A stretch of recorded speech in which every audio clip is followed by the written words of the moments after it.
en Es Radio, en Casa de Herrero, con Luis Herrero. Muy buenas tardes, señoras y señores, bienvenidos al atardecer de este jueves, día 13 de abril de 2023.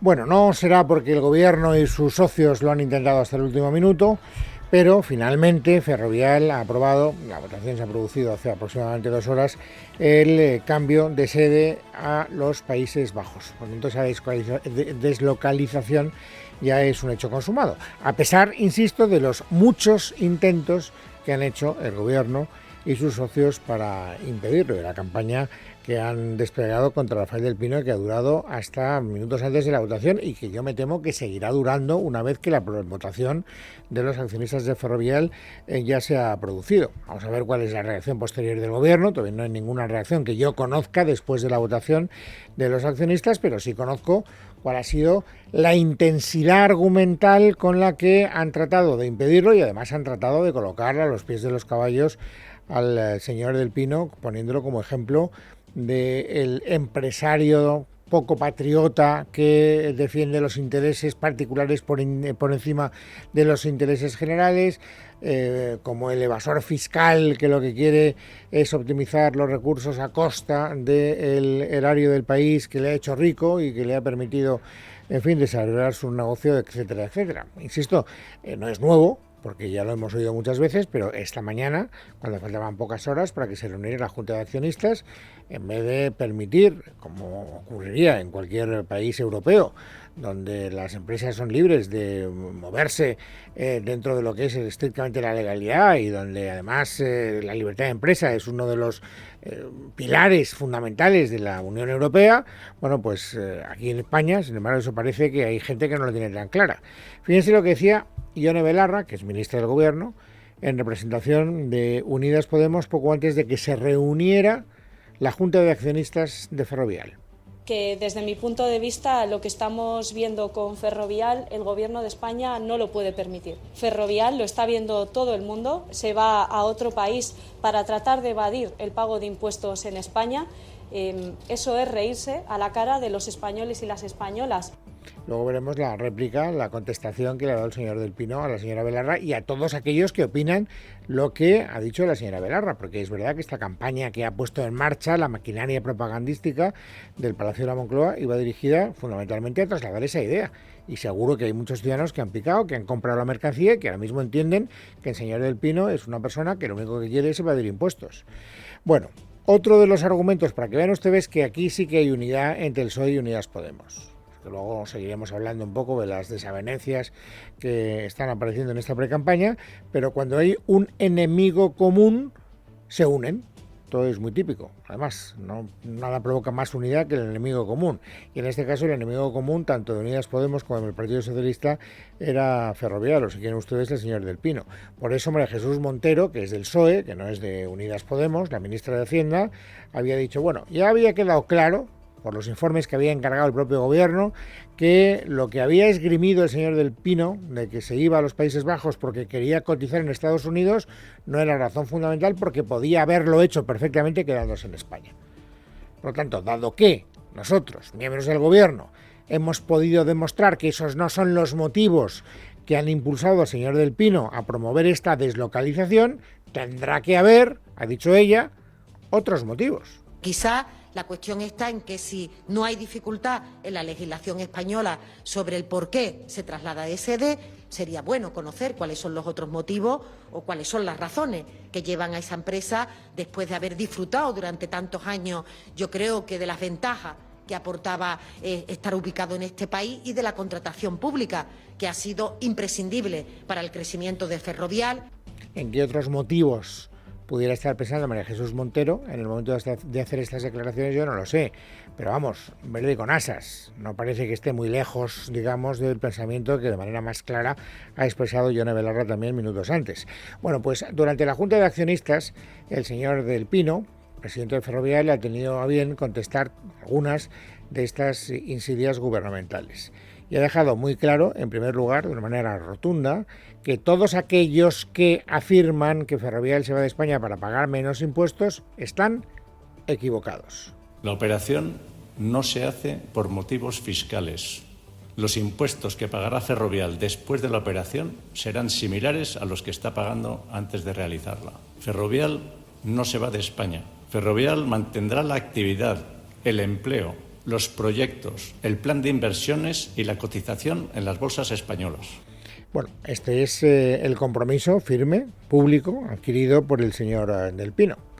No creo que esto baste para que la campaña que ha puesto en marcha Unidas Podemos y el Partido Socialista cese, y más en campaña electoral, porque no hay que olvidarse, esto creo que es una clave que todos tenemos muy presentes, que esta ofensiva tiene mucho de estrategia electoral.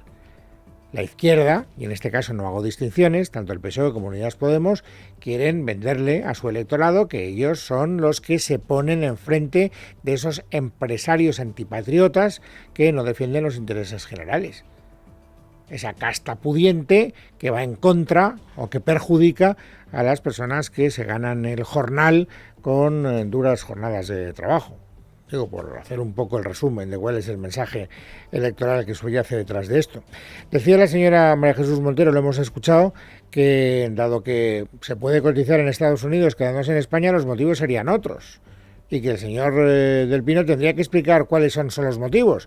Bueno, pues el señor Del Pino se lo ha explicado. La fusión forma parte del desarrollo natural de Ferrovial y busca mejorar la capacidad de competir de la compañía para potenciar su crecimiento internacional. Por lo tanto, es una estrategia interna a la que tiene derecho como gestor de una empresa cotizada en bolsa que tiene que rendir también cuentas ante sus accionistas. Y ya veremos cuál es el comportamiento en bolsa, por cierto, de Ferrovial. Ahora, dentro de un rato nos asomaremos a ver si ha habido ya algún tipo de reacción en los mercados. Ha querido dejar muy claro el señor Del Pino que desde luego no tiene nada de antipatriota y que cualquier persona que quiera ver este fenómeno con objetividad, este es naturalmente su punto de vista. Tendrá que llegar a la conclusión de que este movimiento es una contribución también en beneficio de los intereses nacionales. Esta operación es la mejor contribución que Ferrovial puede hacer a la sociedad donde estamos presentes, ya que con nuestro crecimiento creamos empleo y riqueza a nuestro alrededor. Bueno, esta es la batalla entre los detractores y los defensores de esta deslocalización, pero como les decía hace un instante, no podríamos entenderlo bien si no lo contextualizáramos en el momento preelectoral en el que nos encontramos. Y eso quiere decir que también entran en esta contienda partidos que quieren arremeter contra el PSOE por haberse manifestado como un partido que va contra la libertad empresarial, que criminaliza a los empresarios y que hace un discurso populista que no tiene fundamento. Y naturalmente el partido más interesado en utilizar ese argumentario en contra del PSOE es el principal partido de la oposición, es decir, el Partido Popular, que ha utilizado a 3 de sus primeras espadas para decir cosas muy parecidas, en algunos casos casi idénticas. Es decir, estamos aquí también ante la evidencia clara de que hay un argumentario, esta vez redactado por Génova y escenificado, para empezar, hallamos de mayor a menor, por el propio presidente del partido, Alberto Núñez Feijóo. Desde el menosprecio y desde el señalamiento a las empresas no se soluciona nada. Por tanto, volvemos otra vez a hacer un llamamiento para un gobierno que dialogue, para un gobierno que se sienta con las empresas y que se siente con las administraciones públicas para resolver problemas. Este gobierno insulta a todo el mundo todo el tiempo y eso tiene efectos secundarios, ya sea en políticas hidráulicas, en políticas de agua o en políticas empresariales.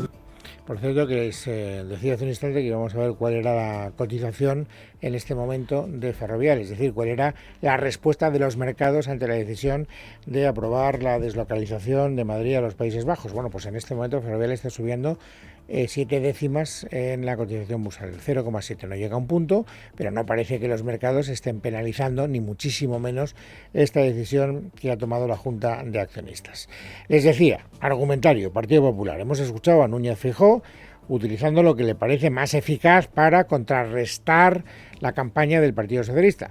La segunda en salir a la palestra ha sido la número 2 del partido, en este caso la portavoz parlamentaria del Partido Popular en el Congreso, para decir prácticamente lo mismo que ha dicho su número 1. Escuchen a la señora Gamarra.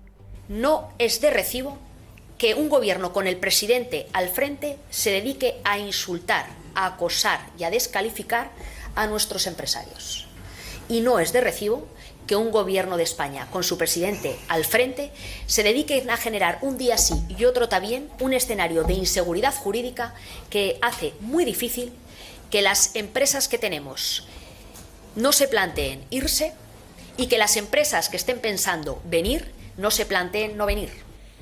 Y también ha entrado en escena Isabel Díaz Ayuso, que ya lo decíamos ayer, ha sido, bueno, ayer y antes de ayer, porque, incluso el lunes. El lunes fue ya su primer acto preelectoral y ella no lo enmascaró. Dijo, yo quiero empezar esta precampaña electoral el lunes de Pascua con un desayuno informativo. Y ella dijo que iba a empezar y que todos los días iba a estar, dale que te pego, haciendo campaña con esas ganas que forman parte ya del eslogan, por lo menos provisional, del Partido Popular de Madrid. Bueno, pues ella también ha querido interceder o mediar, vamos, más que interceder, mediar, intervenir en esta contienda para arremeter contra el Partido Socialista a propósito de Ferrovial.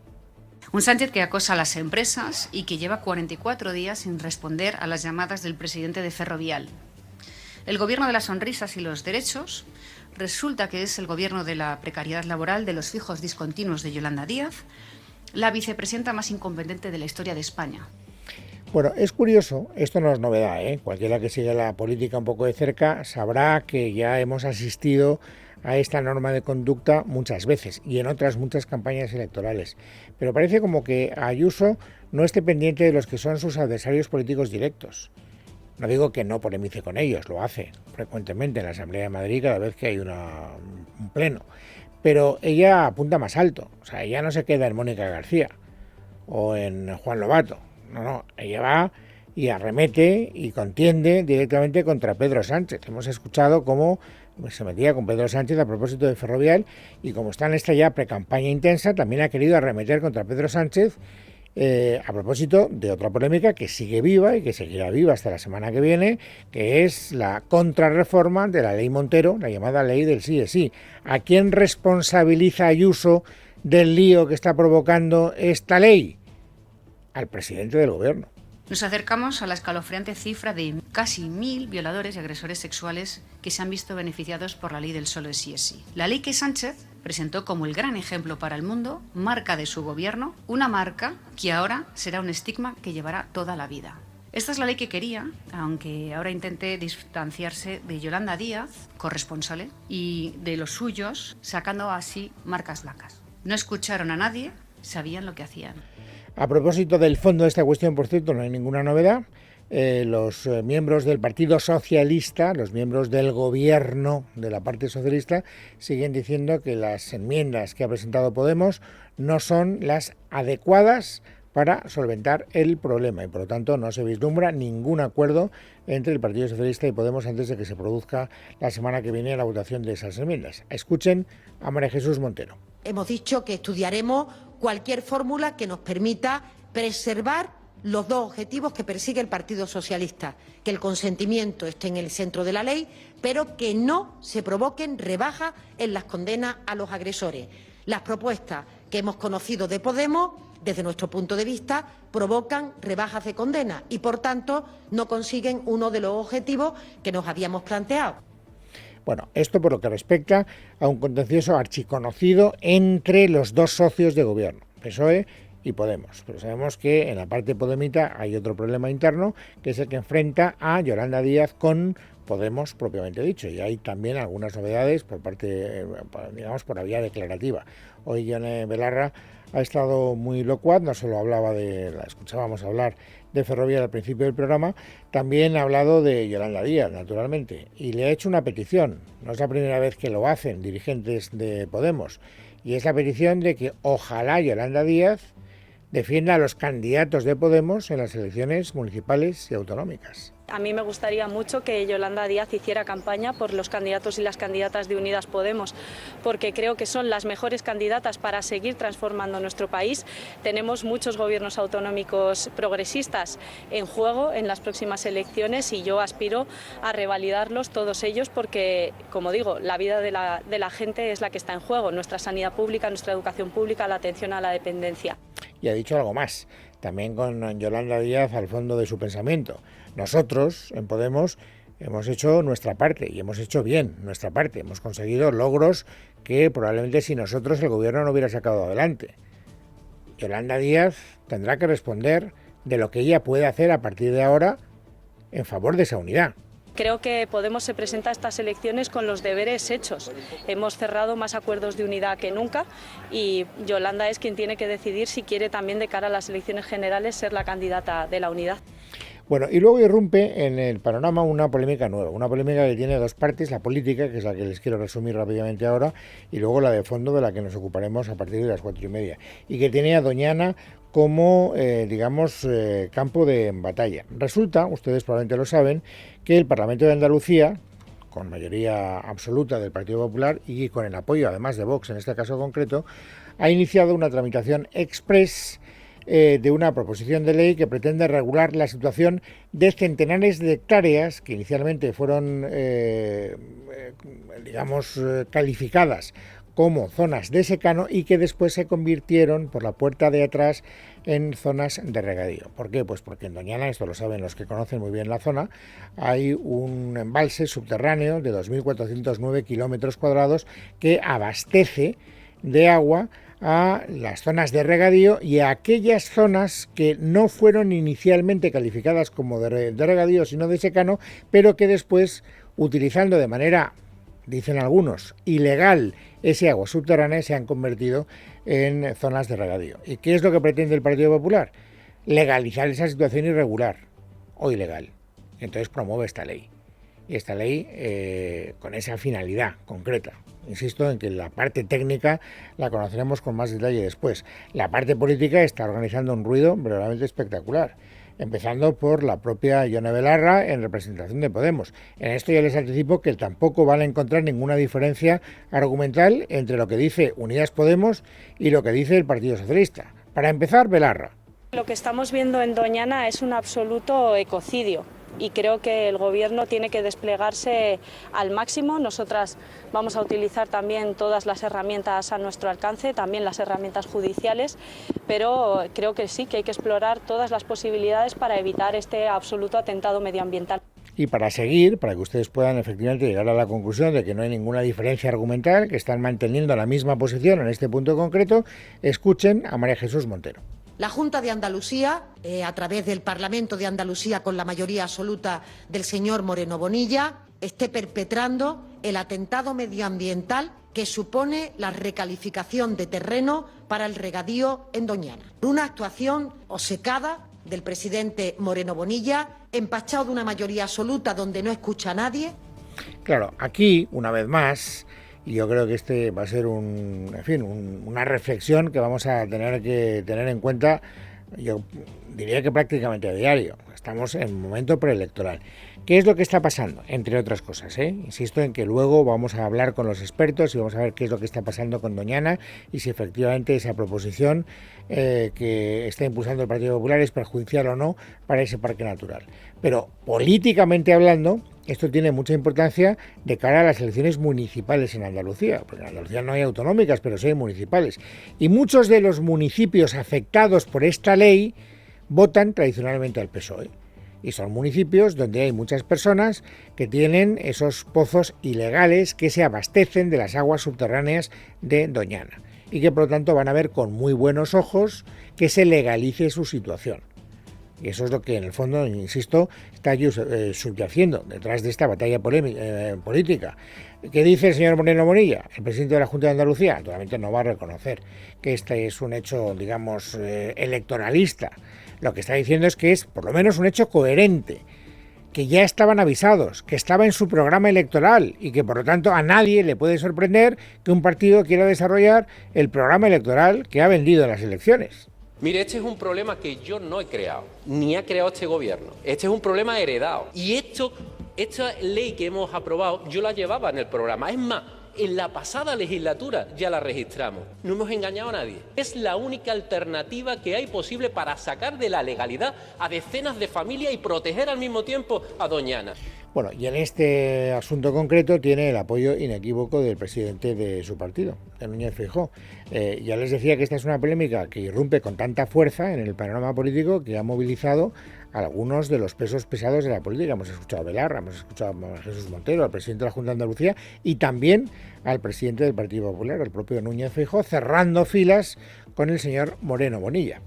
Y el Gobierno de España, en vez de sentarse a hacer las infraestructuras que tenía comprometidas en el parque, no las ha hecho. Y en vez de buscar soluciones a esas familias, simplemente las ha ignorado y además ha traspasado otra línea, que es llamarle señorito soberbio a el presidente legítimo de la Junta de Andalucía y considerar que Andalucía es una esquinita del territorio español. En fin, sobra soberbia y faltan soluciones. Bueno, ven ustedes como ya estamos claramente en un lenguaje que recuerda mucho el lenguaje preelectoral o casi electoral. Lo cierto es que después de estas declaraciones de Feijóo, Alfonso Rodríguez Gómez de Celis, que es el secretario de Acción Municipal del Partido Socialista, del principal partido de la oposición, ha dicho, pues ¿sabe lo que le digo, señor Feijóo? Que sí, que me ratifico en lo que digo del señor Moreno Bonilla, que se está comportando como un señorito. Sí, no solo un señorito, sino actuar de manera infantil. Yo creo que Juanma Moreno lo ha hecho, como les digo, de manera muy infantil y subyugado a lo que la extrema derecha va imponiéndole y ya le impuso en su momento. Jueves 13 de abril de 2023, vamos amigos ahora a completar el paisaje informativo sobresaliente del día. Esther Nieto, bienvenida, muy buenas tardes. Buenas tardes, Luis. La Junta Electoral Central analiza hoy si retira a Laura Borràs su escaño en el Parlamento de Cataluña tras ser condenada a 4 años y medio de cárcel por fraccionar contratos cuando dirigía la institución de las letras catalanas.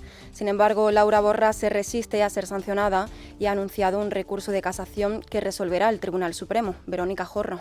Los abogados de Borràs tienen que presentar los argumentos en los que sustentan su recurso. La política independentista ha defendido su inocencia durante todo el proceso, por lo que pide ser absuelta. Como dices, Borràs fue condenada a 4 años de cárcel y 13 de inhabilitación por el Tribunal Superior de Justicia de Cataluña por fraccionar hasta 18 contratos para adjudicarlos a dedo entre los años 2013 y 2017, cuando dirigía la institución de las letras catalanas. Entonces, los magistrados pidieron al Gobierno un indulto parcial para rebajar la pena a 2 años y evitar su ingreso en prisión, un escenario que no esquivaría la amenaza de perder su escaño en el Parlamento catalán. Ya ha sido suspendida como presidenta. Además, la Junta Electoral Central analiza hoy las peticiones de PP, Vox y Ciudadanos de retirar el escaño a Borràs, y es que la líder de Junts se niega a abandonarlo a pesar de que así se lo exigen sectores de su partido y el resto de las formaciones catalanas. El Ministerio del Interior de Fernando Grande Marlaska tiene 2 meses para restituir al coronel de la Guardia Civil Diego Pérez de los Cobos como jefe de la Comandancia de Madrid tras la sentencia de la Sala Tercera del Tribunal Supremo. No obstante, tras readmitir a Pérez de los Cobos, podría volver a cesarlo. Recordemos que el Supremo invalidó la supuesta pérdida de confianza hacia este mando de la Benemérita, que alegó Interior por no informar sobre la investigación del 8M en un juzgado de Madrid. Miguel Ángel Pérez, buenas tardes. Buenas tardes. Fuentes jurídicas consultadas por Libertad Digital afirman que Fernando Grande Marlaska dispone de un plazo máximo de 2 meses para readmitir en su puesto a Diego Pérez de los Cobos una vez se haya notificado a Interior la sentencia. Si el ministro no readmite a Pérez de los Cobos en el plazo legal fijado, podría ser multado en varias ocasiones y finalmente el caso se derivaría a la Fiscalía para que se investigue un presunto delito de desobediencia. Las mismas fuentes consultadas destacan que Grande Marlaska podría readmitir al mando de la Guardia Civil y cesarlo de nuevo posteriormente, justificando su destitución con una nueva motivación que no sea la supuesta pérdida de confianza por no informar sobre la investigación del 8M. En cualquier caso, se le deberá pagar el sueldo que le correspondería en estos 3 años. Cabe destacar que el propio ministro hace 2 semanas en el Congreso ya hizo referencia a una nueva posible motivación para intentar justificar el cese de Pérez de los Cobos, vinculando la falta de confianza hacia el mando de la Benemérita con el control en los fondos reservados que este realizó durante la llamada Operación Kitchen. Si cesa de nuevo a Pérez de los Cobos con una motivación que no se sostiene, podría ser acusado Fernando Grande Marlaska de un fraude en la ejecución de la sentencia que podría derivar en una investigación penal por un posible delito de prevaricación. Sobre el indulto del expresidente de Andalucía, José Antonio Griñán, condenado a 6 años de cárcel por prevaricación y malversación en el caso ERE, hoy al ser preguntada en Onda Cero, la ministra de Justicia, Pilar Llop, ha señalado que la solicitud está en fase de tramitación. No obstante, la ministra ha defendido que el gobierno de Pedro Sánchez es restrictivo y no perdona a condenados por casos de corrupción. Bueno, estamos tramitando todavía el indulto, todos los indultos se tramitan igual, no hay plazos para resolver sobre los indultos, no hay plazos y no hay prisa. Bueno, nosotros los tramitamos como todos los indultos. En España ya no va a ser necesaria una altura mínima para entrar en las Fuerzas Armadas. Defensa lo ha eliminado y prevé que este cambio se aplique ya en los próximos procesos selectivos de este mismo año. La modificación también será de aplicación para el acceso a la escala de oficiales del Cuerpo de la Guardia Civil. Así lo ha justificado la ministra de Defensa, Margarita Robles. En los próximos días vamos a publicar una nueva orden ministerial, suprimiendo los límites de estatura tanto para las Fuerzas Armadas como la Guardia Civil. Entendemos que podía ser ciertamente algo inconstitucional el que hubiera esos límites, sin perjuicio de que para determinadas unidades, que por la propia demanda de esas unidades pueda mantenerse un límite de estatura. Creemos que podía ser inconstitucional y sobre todo también lo que queremos es abrir al máximo las Fuerzas Armadas a la sociedad. Desde hoy, las pymes industriales que apliquen la jornada de 4 días sin reducir el salario a sus empleados pueden pedir las ayudas públicas. Cada una recibirá como máximo 200.000 euros durante los 2 años que dura este proyecto piloto que el Gobierno pactó con Más País. Este proyecto ha sido aplaudido por sindicatos como UGT. Pepe Álvarez es su presidente. Todo lo que sea avanzar y quitar miedo a la jornada de 32 horas de 4 días a la semana es altamente positivo.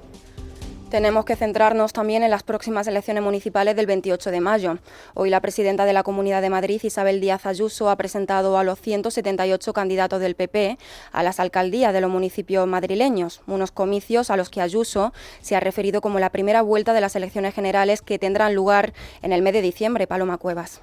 Isabel Díaz Ayuso les ha dicho a sus 178 candidatos que hay mucho trabajo por delante, que tienen que dejarse la piel porque estamos en un momento decisivo para Madrid y para España. Gobernamos en 82 municipios, ejercemos la oposición en 93. En 4 somos parte del equipo de gobierno, aunque no tengamos la alcaldía. Tenemos, por tanto, mucho trabajo por delante y pocos motivos para el conformismo.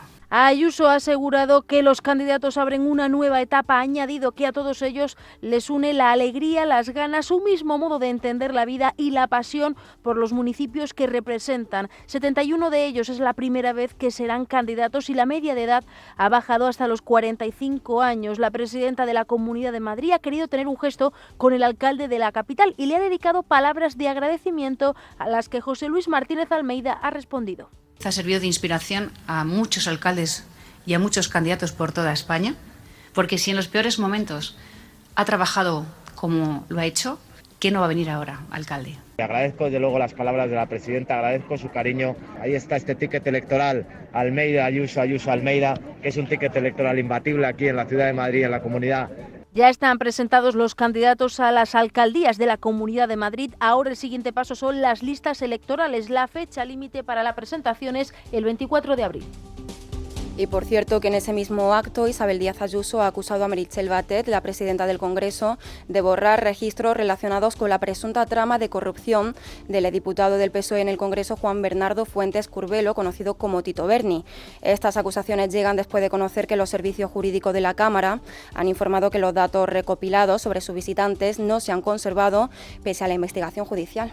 Por mucho que Batet intente borrar registros o no permita actuaciones en según qué dependencias pasados unos días, no lavarán la vergüenza del Tito Berni, porque no pueden borrar los sobres con dinero ni el bochorno de todos los socialistas y los españoles decentes. Estamos sentados sobre una bomba de relojería, la que Sánchez nos deja por agarrarse al poder un día más. ¿Cuánto nos costará el gobierno más caro, ineficaz, irresponsable e insolidario de la historia? Terminamos contándoles que la Audiencia Provincial de Valencia ha condenado a 3 años y medio de prisión y a 6 años y medio de inhabilitación a Arturo Torró, el que fuera alcalde de la ciudad de Gandía entre los años 2011 y 2015. Se le condena por ser autor de un delito de malversación en la adjudicación de unos servicios de comunicación audiovisual conocidos como el caso Tele7. Los detalles los tiene Jesús Bolstein. Así es, la última cuenta pendiente del exalcalde de Gandía por el Partido Popular con la justicia y por la que definitivamente ha sido condenado. Un caso que investigaba la adjudicación de los servicios de comunicación audiovisual entre 2012 y 2015 en el consistorio. En la sentencia, el tribunal condena como autor de un delito de malversación y junto a la pena de cárcel le reclama el pago de una indemnización solidaria junto a Ricardo Manuel Faura, exadministrador de la Mercantil. Una vez finalizado el juicio, la sección segunda de la Audiencia Provincial de Valencia ha condenado al exalcalde de Gandía, Arturo Torró, a la pena de 3 años y medio de prisión por un delito de malversación. En casa de Herrero. Es Radio.